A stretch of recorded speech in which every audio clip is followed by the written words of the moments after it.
តព្រះធម៌ថ្លៃព្រះសង្ឃនៃព្រះសា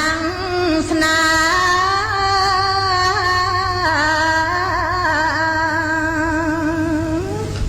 ហើយសូមបវន្ទីអារតនេព្រះកម្មរណា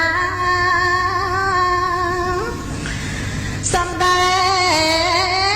ងធម៌ទេសនាប្រងបណ្ដាពុំបរិស័ទ